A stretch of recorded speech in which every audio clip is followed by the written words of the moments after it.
That's the kind of things that I find. Cool. And how does... find them. I mean, people have them already. It's I help them see them. We don't go on some kind of like forage for them. I have visions of you digging under trees trying to find that exactly. thing. They're not like truffles. Yeah, you have to sniff them out and stuff. Power to Live More with Joe Dodds. Welcome to the Power to Live More podcast, all about productivity, organisation, well-being, energy and resilience.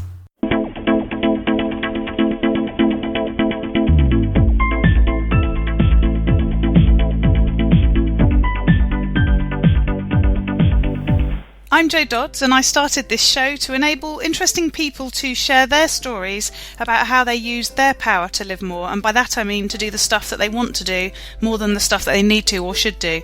It's about creating a life for yourself where you have the energy, health and space to be happy and fulfilled, spending your time as you'd like, whether that be at work, home or somewhere else entirely. That's your choice. Hello, my name is Ellie Dodds and I'm co-presenter, and today Jo is interviewing Lucy Whittington of being a business celebrity. Jo and Lucy first met at a seminar about 6 or 7 years ago and then went to another together in San Diego before they both got over their seminar addictions. Lucy is always very open about how high maintenance she is when she travels, and Jo can definitely vouch for that, remembering that Lucy trying to coach her at the hotel reception and how to get a room upgrade. She also remembers having to get up at some unearthly hour every day to ensure that they were in the queue for the front row seats at the seminar. Always a high achiever. Lucy is a manager of business celebrities. She helps people find their thing and get famous for it. She used to think that she was a marketer, and technically she still is, but really what her thing is seeing other people's thing and showing them how to use it to stand out and get noticed with a supercharged business. Her mission is to get as many people doing their thing as possible. She says the world needs everybody to be doing what they are brilliant at and not what they are good at. Back to the studio. Today I'm interviewing Lucy Whittington from being a business celebrity and author of Find Your Thing. So, hello Lucy, thanks for joining me. Thank you for having me. Great to have you here. We've known each other a few years now, but we haven't spoken for ages, so I'm going to be looking forward to catching up as part of asking the questions as well. So tell us a bit more about you, what you do and where you do it. So I help people to find their thing, which is a real job, honest, I made it up. My background's in marketing and my interest has always been in business and helping people to, stand out in their market and get noticed. But I don't really want to just help people get famous for just anything. I want them to actually get famous for doing their thing, the thing that they're brilliant at. So what I do is I help people who are either starting their first business or they've started a business but kind of know that it's not their thing, it's just something they're good at, to really find that thing they do that's brilliant and then help them with all the kind of marketing and business and the strategy and all the fun stuff that goes with that. Well, fun if you're me. not fun for everyone, but I find that bit fun. So. And just to position that, when you talk about what your thing is, what are some examples of the things that you've found for people or with people? So sometimes people are doing something completely different. So I've got clients who, were doctors and are now coaches. I've got people who've worked in corporate marketing who are now health and wellness coaches. That one's quite a funny story because that person's last job was at Coca-Cola, so that's quite a shift in what you're doing. But also I work with people who've realised that the thing they're doing might be what I call their jam. So it's something that they're really, really good at. So one of my clients was really, really good at being a fitness trainer, but actually knew that there's more to feeling fit and well than just, the exercise, and actually there's more ingredients that kind of go around this jam, the thing they're brilliant at, that create a bigger cake. Obviously get the irony talking about health and wellness, but another example of that is someone who was running a marketing agency and knew that when they went into businesses, even if the marketing plan was brilliant, they didn't always do it. So in the health example with the fitness, she now talks about sleep and what to eat and other activities and how to chill out and also the exercise. And in the marketing example, it's now about bringing the right energy into a business. So it's looking at their vision and their strategy and someone owning the projects and communication inside the business so that when they get the marketing plan, they actually make it work. So that's the two kind of options, really. It's either something that you've had as a hobby or an interest or just a way of doing what you do now, but you know there's a better way to do it, or maybe there's more things around it that make it get a better result. That's the kind of things that I find. Cool. And how does find them? I mean, people have them already. It's I help them see them. Like we don't go on some kind of like forage for them. I have visions of you digging under trees trying to find that. Yeah, exactly. They're not like truffles. Yeah, you have to like sniff them out and stuff. It's something that people already do that's brilliant, and most people totally overlook it, do it without thinking about it, filed it under common sense somewhere, and very, very often don't charge for it. And how does that manifest as far as how you work with people and where you work? Well, I'm either at home in my very nice office. I live by the seaside, and I'm pretty smug about that. I usually mention it. I'll mention it at least 5 times. But I live by the seaside, and I work from home because I like to be able to take my kids to school and hang out with them and go and run around on the beach and that kind of stuff. So I'm either working at home, on Skype or online. I'm on Facebook probably too much, but, it's all business. And I'm connecting with people, I'm networking. But if I leave the office, I like to work in nice places. I'm unashamedly high maintenance. So, for example, if I do one-to-one sessions with people, VIP days, I actually hire a really posh boat that's moored at the marina at the end of my road. So I go and hang out on a nice boat for a few hours. If I'm running my retreats, it's always a really nice spa hotel because that's where I like to hang out. Occasionally I have to go and speak at someone else's event, and the venue's not quite as posh, but then that's because I haven't chosen it. But I think I like to be in nice environments. I like to be surrounded by nice rooms, nice light, nice energy, have nice food, because why wouldn't you if you get to choose? Absolutely. So when you're not gallivanting, how do you set your day up? You talk about taking the children to school, so I'm sure that's part of it, but do you have a routine that sort of gets you into the day and gets you into the work side of things? Yeah, I need my alone time. So anyone who has small children knows that you have to do that while they're asleep or out of the house. There's no chance of doing it while they're there, because within at least 2 minutes we'll be like, Mom. So where possible, I try and get up before everyone else, like an hour or two before everyone else wakes up. I like to get up.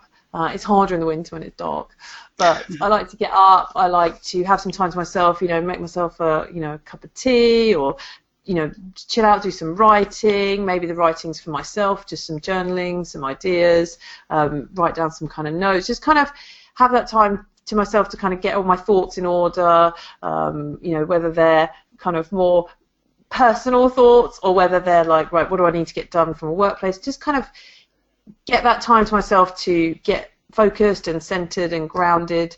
If I'm feeling like a little 5 minutes of quiet, I might do a meditation-y thing. Not every day. I'm not, I then don't do 8 hours of yoga and all that kind of stuff. But if I need, it's very practical kind of grounding, finding some space, getting organised for the day. And if not, I'll at least have, 5-10 minutes where I just, before I kind of launch into everything, I'll just kind of get settled. So even if it's just 5-10 minutes of just writing a to-do list or checking through what I've got to do, I really try not to look at emails, Facebook, anything like that until after I've got back from the school run. Yeah.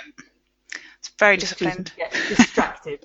You get distracted and you go into work mode, and you really need to be in remembering PE kit or, music things or what sport is it that day mode. So it's better to I'd rather just focus on the kids until they're gone. And then the minute they're gone, straight into work.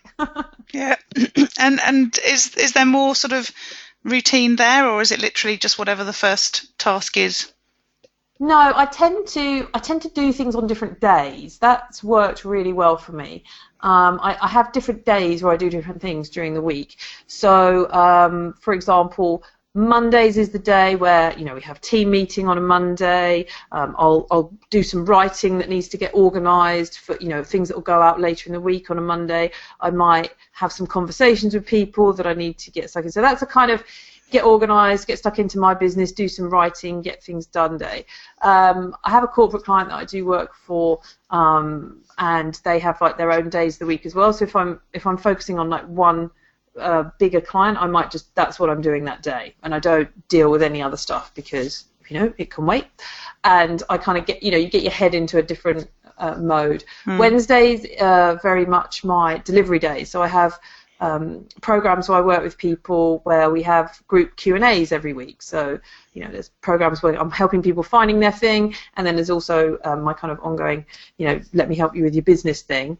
And they happen on Wednesdays, so then I'm in that mode of kind of answering everyone's questions. I'll do my newsletter and writing, and so I'm in that mode that day. And then again, Thursday, Friday might be meeting with clients, doing one-to-ones, doing other focused writing. But I try and have like a theme for the day, so I know kind of what mode I'm in. So I'm either if I'm going to do loads of calls, I'd rather do them all in one day than have the odd one here and there, because I find that really kind of breaks up your flow. Yeah, no, I agree. I do much the same, and I guess that's why we're talking on a Wednesday. Why we're talking on a Wednesday. Excellent. So what about in the evening? So the sort of finishing work and winding down into evening and then sleep. Do you have any particular routines for that?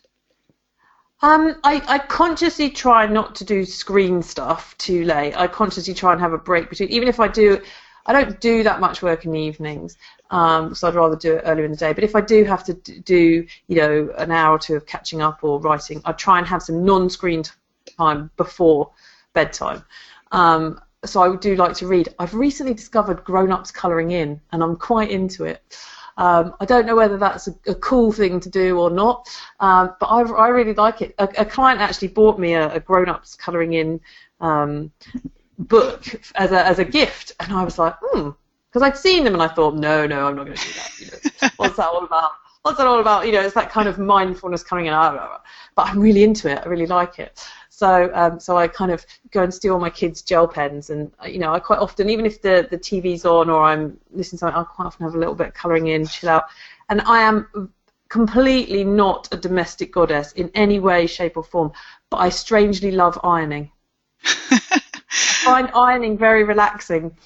Please don't all send me your ironing now. I don't want to do any more than the large amounts I already have for my own family. But I quite like having something on TV and doing a bit of ironing and something kind of, very methodical and relaxing about it. I know. But I just, I consciously try to either just, watch something, stick Netflix on or read something. But I actually will read before I go to sleep. So I won't have, we only have one TV in the house. Yeah. So, and, we don't do the whole fall asleep watching TV thing. No. It's not good. No. For your brain. So I do like to read. To be fair, sometimes I'm that tired I'll read about 4 pages. Yeah. Yeah. Excellent. So I don't have a problem going to sleep. I'm one of those people. Like when I'm done, I'm done. Yeah. So sounding quite sort of mindful as far as doing some activities that are quite calming. I'm with you on the colouring thing. We'll have to swap notes on pencils later. Gel pens are the way forward. Gel pens are the way forward, trust me. So it sounds like you have very busy days, and the fact that you're not working in the evening would lead me to think that you're managing your time well during the day. How do you do that? Well, please tell us. Well, you say that. To be honest, I've learnt the hard way. I'm not a super organised person. I will try and do 1,000 things at once. I very much, if left to my own devices, will do things at the last minute. So my secret ninja tips are hire other people to organise you. So I have a PA, I have a project manager, I have other people in my business who organise me and help me get things done.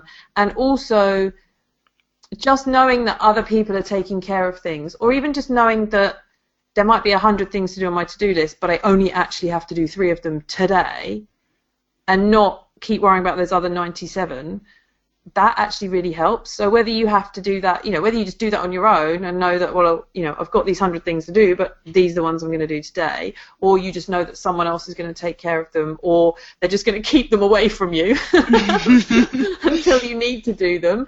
That's why I have someone managing all my projects as well. But I think it's, if we all tried to do everything we needed to do every minute of the day, then we would all freak out.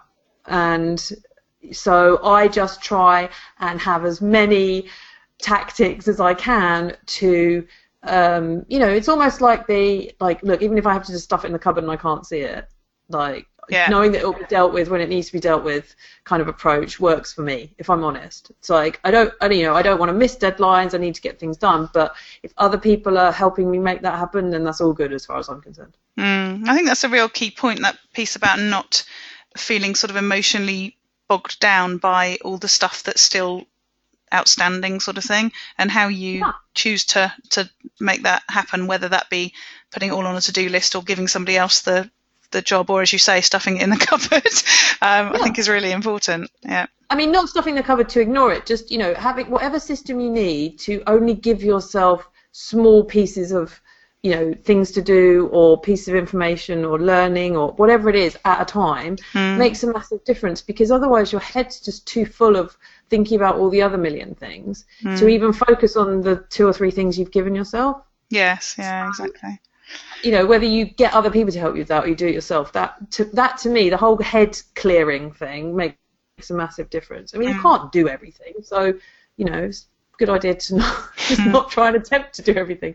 Yes, yeah, exactly. So what about tools or apps or anything that you use to help you to do things better or quicker or whatever? Obviously, we've got outsourcing as an option. Are there any things that you particularly use that you'd recommend? Well, my team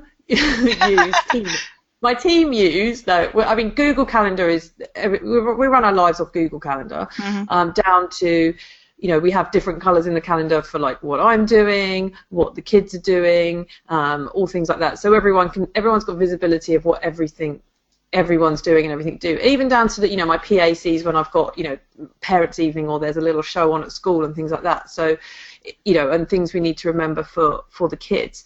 So I'm a massive fan of Google Calendar. We use I don't know if it's an app or an online product. I don't know. I think I have got it as an app on my phone, but I log into it. It's not my department. But we use Teamwork. We use a program called Teamwork that handles all of the to-do lists for all the different team members. And that's what we use as the basis of our team meetings. It's not an app. It's an actual thing. We all actually jump on Skype every Monday and run through everything that we're doing and needs to get done and who's looking after each thing. Anything that gets everyone who needs to know knowing about what needs to get done, even if it's just a list you share with your other half or whatever you need to do, can make a massive difference of just everyone knowing what's on everyone's plate. I think that makes a big difference. And to be honest, we use a lot of Google Docs to share information or share, lists and spreadsheets and project management stuff. We try not to overcomplicate things. Personally, if you make it too complicated for me, I won't do it. So, if I've got a massive learning curve to understand how a system works, I probably won't use it. So it's always best to go kind of, what do we already know that we can just up a notch to make accessible to everyone, or, use reminder lists and things like that. Then that's what we really do. But honestly, it's like anything. It's not how fancy the app is. It's, are you going to use it?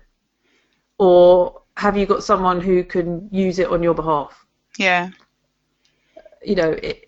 For me, it's about any good software meets people where they're at, doesn't try and retrain them to do what they do in a completely different way. Yes, that's a really key point. So, so I kind of leave that to my team to go, right, we're using this now, and it's really easy, you just have to click this. Okay. Okay, I'll do that. But yeah, it's just about, even simple things like, as a team, we have a Facebook group because we're all on Facebook most days. So if there's something that we think we should look at or is an idea or, we just go and stick it in the Facebook group and then we know we've all seen it. Yeah. it's not rocket science, but it, you know, because we all know we're all on there most days, it's a place where we all know we'll all see it at some point. Yeah, that's a good one. It's not one that's been recommended up to now. So yeah, it's just one of those, like, hang on a minute, why don't we just put it on here? Oh yeah, good point. You know, and that's the thing. I think sometimes it's like, you know, forcing people to, you know, we all of us sit at our desktops most of the day, you know, and if we're out and about on our phone, we also, you know, have the Facebook app. So rather than having another app, to just have it in there made sense for us. So, yeah. I'm ironically, having worked in software marketing for a very long time, I try and keep things as simple as possible. But then, to me, that's always the beauty. Anything that's really, really good is usually very simple, in my head. Yeah. Like, it's like, you know, to me, that's the beauty of brilliant engineering. Is if you can simplify it to the point where, you know, you almost can't see it working, then that, to me, means you've done a good job. Yeah. And then we go back to Google, or at least that's what they're attempting. Yeah, you know, that's where we already are, and I think that's it as well. It's about, you know, where is everyone already? So what's going to be easier for us to actually use? Because, like I said, it's about using it to make it work for you. You know, it can be as fancy and complicated as you like, but if you're not going to use it, you know, no. Not bother. Exactly. I mean, and Google's a good example with that, because I used to use you know, Word and Excel quite a lot, and then I picked up Google a bit on the Google Drive using, you know, their spreadsheet and Word documents, but I didn't really like them. The functionality I didn't think was good enough, but over time I've started to use them more than the Excel and Word. I very rarely, I still use Word for writing. Yeah. But they're sort of harder to access, aren't they? Yeah, but pretty much every worksheet, you know, every spreadsheet I use will be in Google now. Partly because it's easy to share, and partly just there, isn't it? Yeah, interesting. So much easier. So outside of work then, or maybe inside work, you might tell me, what sort of things are you doing to relax and keep healthy and sort of make sure that you're, you know, you've got enough energy to do all this work that that we've been hearing about? It's interesting because that's something I'm very conscious of. A lot of people ignore it, but I'm very, very aware that in order for, you know, part of me being able to do my thing really well is for me to be as, you know, healthy and in good energy as possible. So, you know, there's the kind of mindfulness, spiritual connection side of it. I have my woo-woo moments. And there's also the kind of physical eating exercise side of it that I'm very aware of. It also helps that I have quite a few clients who that's their thing. So, you know, I can never really not pay attention to it because I'm very interested in what they're doing. And actually, it's one of my clients who introduced me to metabolic balance, which is how we now eat in this house. Well, the kids kind of do. The kids still allowed their carbs because they run around a lot. But metabolic balance is something that really helps answer all of those questions about, like, you know, what is actually good for me, what's not good for me, what does my body like, because it's all scientific. You have your blood tests, it works out what your body likes and doesn't like and in what combinations, and it really just helps your body to work the way it's supposed to. So, you know, we follow that eating plan. It's brilliant. You get to eat loads, and it's all good food, and it's all really nice. And, you know, we're both. I have a metabolic age significantly lower than my actual age. In my 20s, I am metabolically, which I'm very happy about. And you know, it just works for us as an eating plan, and it's all the stuff you know anyway. It's like, you know, the more processed something is, the less it's going to be good for you. And it's just about finding what works for you. But it is something that we consciously pay attention to. Like, I consciously pay attention to drinking loads of water. I drink loads of herbal tea. I actually don't like coffee, which is handy. And also, me on caffeine would be frightening for anyone, I think. That would be too much for the world to cope with, I think. But, you know, I consciously make sure I get exercise. I consciously make sure, like, for example, where I can, you know, we'll walk or bike the school run. So even if it's, you know, it's like 20 minutes each way if we walk it, but, you know, it's getting out, getting some fresh air. I love boot camp on the beach. I do that every Saturday whenever possible. it's a kind of love-hate thing, you know. I kind of hate it, but I kind of love the smug feeling I have after. I always feel that smugness when I read your newsletter and you've got pictures of it and you're saying how you've been doing it, because it's the last thing I'd be doing. Yeah, it's kind of fun. It's a lovely group of people. Again, it's like anything. It's finding what works for you. Like, I love to go for a walk. You know, I'd rather go for a really brisk walk along the beach.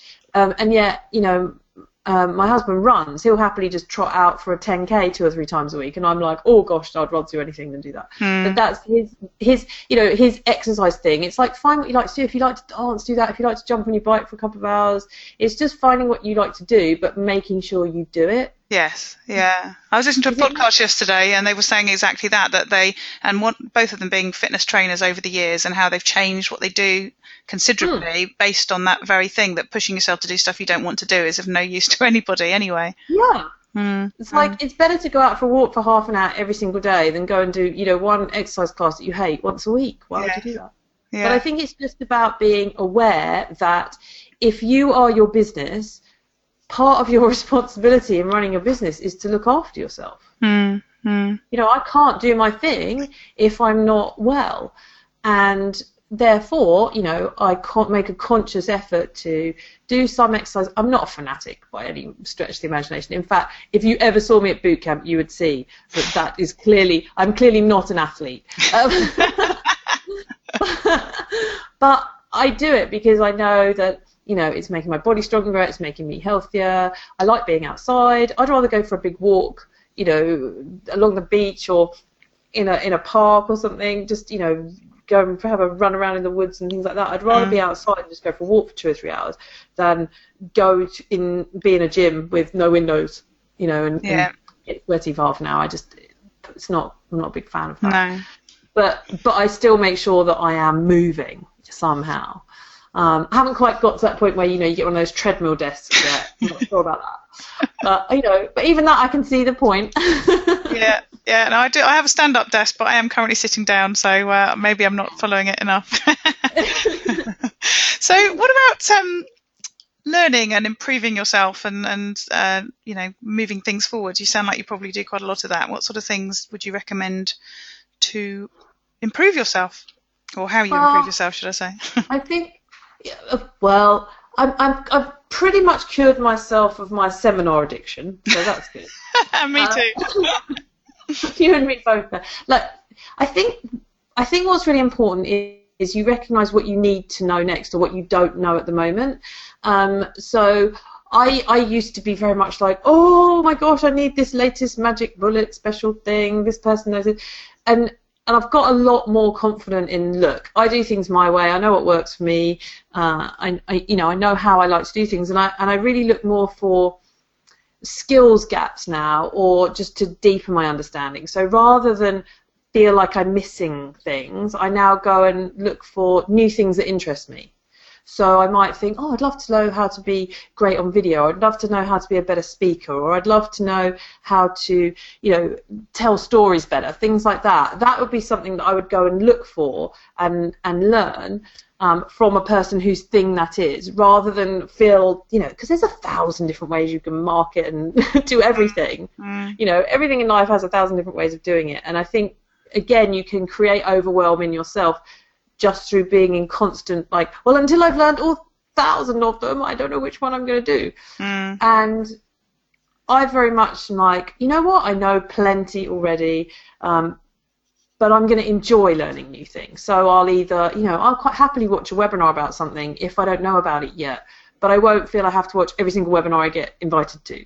I read like, I'm kind of looking around my office going, it's like a small library in here. I read a lot. I love to read, but I know also that if I'm going to do new learning, I'm very much, I have to be in the room person. So having bought several of them and always got to about class 2 and then never done anymore, I know that online learning's not how I learn best. Yeah. So I'd rather just go and spend a day with someone, or, you know, sit in a room or attend an event or a retreat and do it that way, because I know that's how I will learn best. But everyone's different. You know, some people need a coach to point out to them what they already know and give them confidence. Other people need a mentor who can give them all the shortcuts and has been there before them. And it's just about recognizing what you need and also how you learn best. You know, I've stopped myself buying loads of online courses because I know I never find the time to do them. Yeah. And yet if I, you know, book a ticket to go and be in a room with someone for a whole day, I stay there for the whole day, I do all the work, I, you know, get loads from it. Yeah. So it's really just about being okay that you're never going to know everything. That's the first thing. And then I personally have just chosen to learn new things as they interest me, rather than from a place of feeling, you know, fear of missing out. Yeah. Yeah. That was a big distinction for me, because also when you learn from that place, you know, it's a never-ending quest of there's always something else to learn. Of course, there's always something else to learn, but enjoy it rather than panic about it. Yeah, no, I think that's a really good piece of advice. So you talk about reading a lot. So have you got any books that you'd recommend, and perhaps move on to films and music if there's anything particularly there for people to learn, or inspiration, enjoyment, just enjoyment? Well, obviously I'm going to recommend my own book. This is embarrassing. This is your moment. Well, look, I've written a very good book called Find Your Thing, and I would highly recommend that to anyone who wants to find their thing. As would I. I've read it too. In terms of reading, I think again it's important to recognise what you need in that moment. Sometimes you need a book of instructions. Sometimes you need more of a story that helps you see where you're going wrong. So I don't actually have one book that I recommend. I mean, I love people like Seth Godin. I love his books. He's always got something fabulous to say. One of my friends and clients, actually, Jennifer Manson, writes the most incredible books, both story books and kind of, I guess they're more like philosophical books. She's the flow writer. She's brilliant. She writes amazing books that, even when they are fiction, they're storytelling books, and you start running parallels to what you're doing. I think it's always important to read a book that just resonates with you where you are that moment. That sounds really woo-woo, doesn't it? I think if you read the wrong book at the wrong time, you know, some books read like they're a set of instructions, which may mean you're not reading them properly, whereas other books you can read and go, oh, it's like they're talking to me. And I think that just really depends on where you are and what you're doing. Like, you know, I've had a bit of a theme about simplifying things recently. So I'm completely obsessed with Marie Kondo and her, you know, her tidying, the magic of tidying. Still not represented in my office, by the way. But, you know, books around kind of clarity. I love people who have a simple idea and give you practical ways of making it happen rather than only talk around the idea, because sometimes we just want to know how to do it. Yeah. So I love books like that. But yeah, really for me it's about knowing what you want to do next, and kind of, and also not to take every single process and system verbatim as well. I think that's a problem that a lot of has, is that you read something and you think that's the only way of doing it. Or then the new book comes out and you're like, oh, I've been doing it all wrong, I need to do it this way. And actually, just take what you want from it and blend it up with all your own stuff. Sometimes we're very worried that we don't have anything different to do or to say. But actually, for most of us, like this happens when I talk to people about their thing. They think, oh, but I haven't had that eureka moment where I've invented something brand new. And it's not ever about that. It's about taking everything you've ever learned, heard, understood, filtered, you know, had a thought about, and just bringing it all together and presenting it as your opinion and your way of doing it. So, no, I'm not going to give you one book, apart from mine. I think that's making it too simplistic. Sorry. But you did put some recommendations in there, so I have got some from you. That's good. You can sneak through those, but you know, that's, yeah. But yeah, I think it's important that with everything, I don't think there's one answer to anything. So it's just about, you know, picking up ideas where you find them. Yeah. Cool. So what about on a day when things don't go right? How do you deal with that? Well, there's always cake, isn't there? No. I knew you were going to say that. Cake does help. Obviously now I make, you know, amazing sugar-free, metabolically balanced cakes. No, I'm only on cake on treat days. Actually, to be honest, when things go, like, everyone has bad days. You can have a bad 5 minutes, you can have a bad day. I mean, sometimes you can have a bad week, but for me, it's usually just about perspective. Like, if you're in the middle of something and something's really, riling you, or it's just not working, then honestly, the best thing you can ever do is to, walk away and come back later. Whether that's, go and have a cup of tea, or honestly, when you're really, really busy and freaking out, like, sometimes the best thing to do is to go away and do nothing for half an hour. Like, go for that walk, or, go and make a cup of tea, or go and do the ironing, or go and just, sometimes it's better to walk away and then come back. So when you come back, you either see the problem or you fix it. Most of us have the ability to fix all our own problems.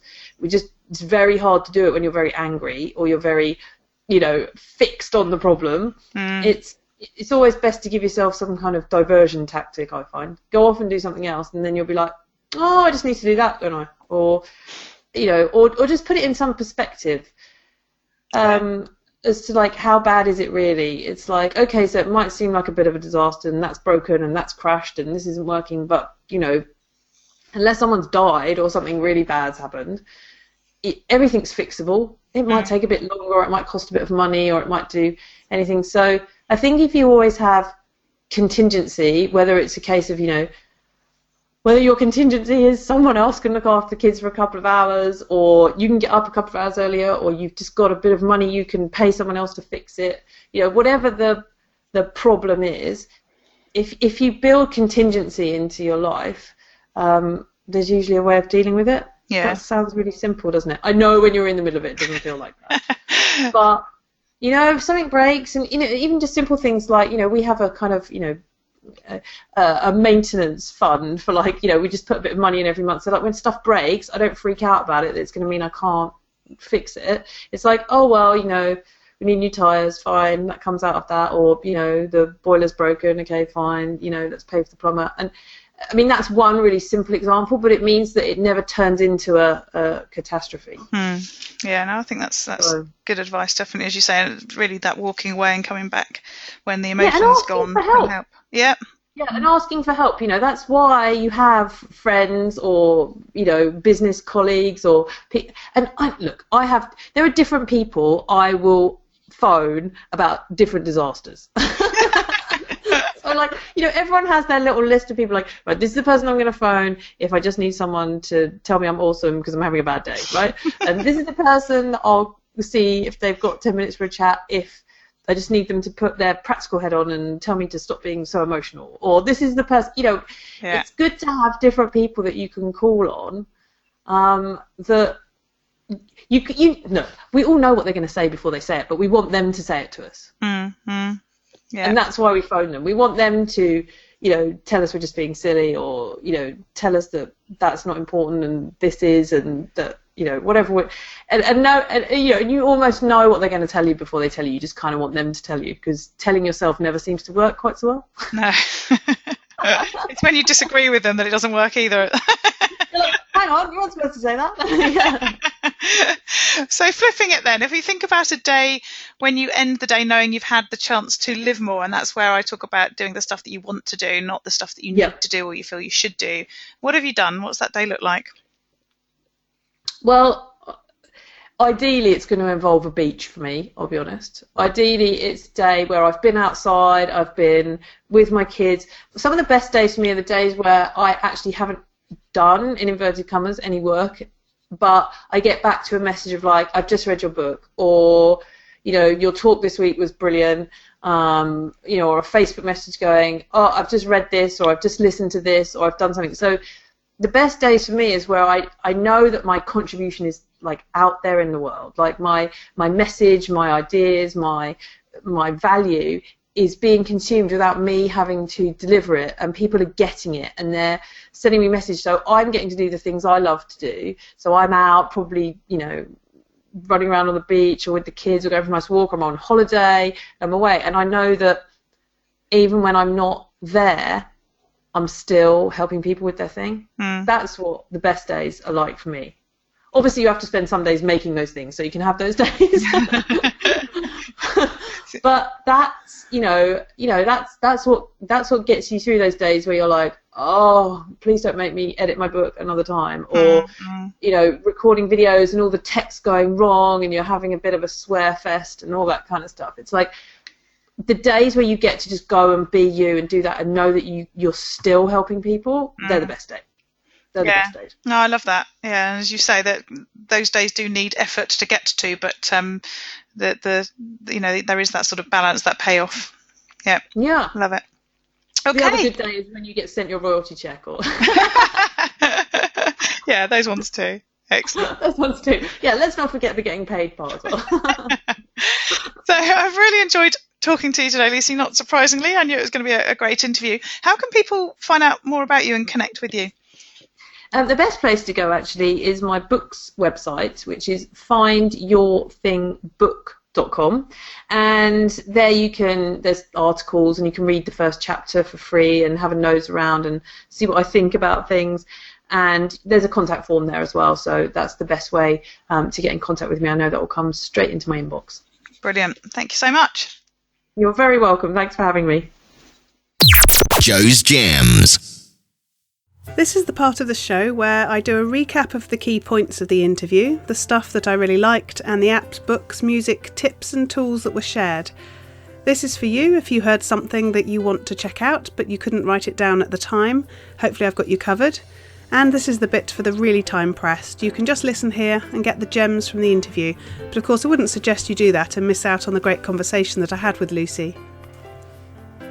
So for the tools and apps that we talked about Google Calendar, and Lucy said that they use it to run their lives, and also Google Docs, that they use a lot of the Google Docs to share information or list spreadsheets and project management stuff within her team. They also use a Facebook group as a team so that they can share information. She talked about the fact that they're all on Facebook most days, so if they've got something that everyone needs to see, it's really easy to put that information up on there. And they use something called Teamwork as a team project tool, which helps them to handle all the to-do lists for all the different team members, and that's what they use as the basis for their weekly team meeting. Lucy talked about following a metabolic balance diet. She said one of her clients introduced her to it, and that's now how they eat in their house. And she says it's something that really helps answer all of those questions about what's actually good for me, what's not good for me, what does my body like, because it's all scientific. You have a few blood tests, it works out what your body likes and doesn't like and in what combinations, and it really just helps your body to work the way it's supposed to. When we talked about books, Lucy recommended her own book, which is called Find Your Thing. And then she talked about also liking books by Seth Godin and also Jennifer Manson, who's one of her clients, also known as the Flow Writer. And then she also mentioned Marie Kondo and her Life-Changing Magic of Tidying book. Some of the tips that Lucy recommended or talked about, she talked about having theme days, so she knows what sort of mode that she's in on each of her days. So if she's perhaps going to do a load of calls, that they're all done in one day rather than having an odd one here, there and everywhere that breaks up your flow. Her secret ninja tip was to hire other people to organise you. She says she has a PA and a project manager and other people who organise her and help her to get things done. And so it's good to know that other people are taking care of things. But she also talked about knowing that, if there's 100 things on your to-do list, just knowing which 3 of them you have to do today can stop you sort of worrying about the other 97, that you actually just focus on the top 3 things that you need to get done and not focus then on the other things, because obviously that's quite overwhelming when you have so much on your to-do list. I think we can all identify with that.